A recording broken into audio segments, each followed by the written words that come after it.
Mope.io is one of the most unique IO games of its time, at one point having over 14,000 online players in 2016 and being listed in over 20 game sites. Mope.io truly is a successful game, or should I say it was.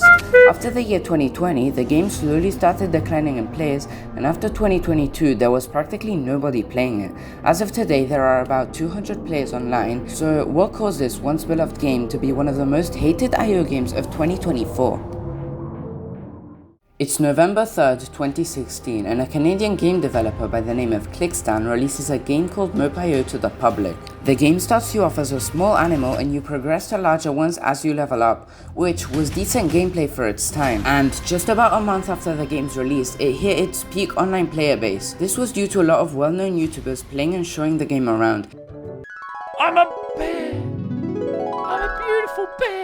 Yet only 3 months later, the game was already at half of its success. This was probably due to the lack of new gameplay and games like Agario or Slitherio gaining all of the attention. In May of 2017, the game did bounce back up for a bit due to the addition of the Black Dragon and a 500k tier, averaging over 7,500 players online, and then again in December of 2017, averaging around 9,000 players. After this, Mope's success stayed about the same, times rising or dropping a little, but the players were happy with the game and overall having fun in it. YouTubers or content creators who covered Mope could still expect a nice million views on videos every once in a while, meaning that though the game didn't have as many people playing it, the community was still happy and enjoyed the game. After monsters, empty deserts, and king dragons, the game was starting to turn to another direction.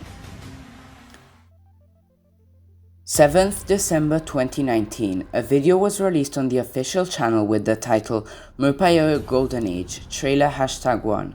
It was an update by the name of Golden Age, or Season 1. This update would bring a change to the appearance of every animal, in addition a pay-to-win shop and whatever this is.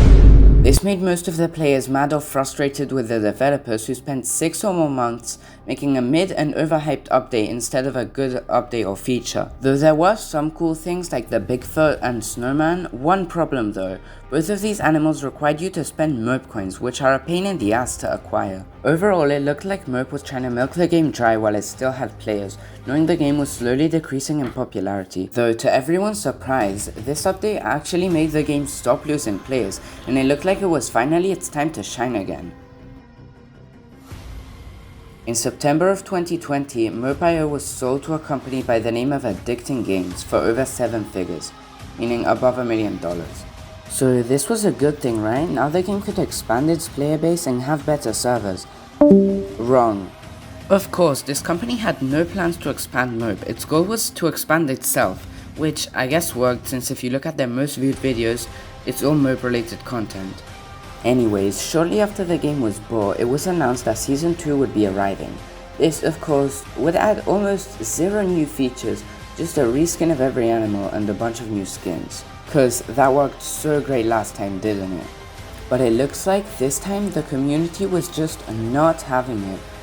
This is where the true decline started to happen. Updates got boring and slowed down, and they had almost no new content, there being like 3 whole updates about adding a single bird which was the same as all the other birds. If it wasn't that, then it was just adding random skins or taking forever to add a game mode which was already coded into the game. There being glitches with the minimap, water, rocks, and every asset in general.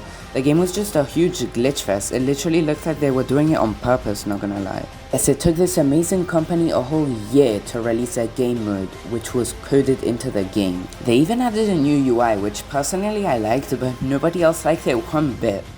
And the most recent update being, well, this. Now, this might look kind of fun, but considering it's a monster animal and its second ability is just like the Phoenix one, it's really nothing special. And yeah, it doesn't do any damage to BDs. Okay, so if we go back a bit, around late October of 2022, a new game by the name of BetterMope was publicly released. And slowly it started to gain an okay amount of traction, having a Discord server with over 300 members after the first week, which is a good amount of numbers for what seemed to be a small game project. This did get a lot of old Mope players coming back to the community and a lot of new players who weren't previously familiar with the game interested. Though after only a few months, the game got temporarily shut down due to copyright issues. After this, the players basically split into two, one side saying that BetterMope was stealing Mope players and ruining the game, and the other half just trying to enjoy a game, with half of the players not even knowing what Mope was. Though in the long run, this was bad for both games. Both games now struggle to gain players, and it's really hard for both of them to keep up with everything. BetterMope had to hire artists to remake all the skins, and Mope is just slowly falling and declining as time passes. But now, BetterMope is releasing an update which will completely split the game from Mope by reskinning all the animals and assets. I guess history repeats itself once again.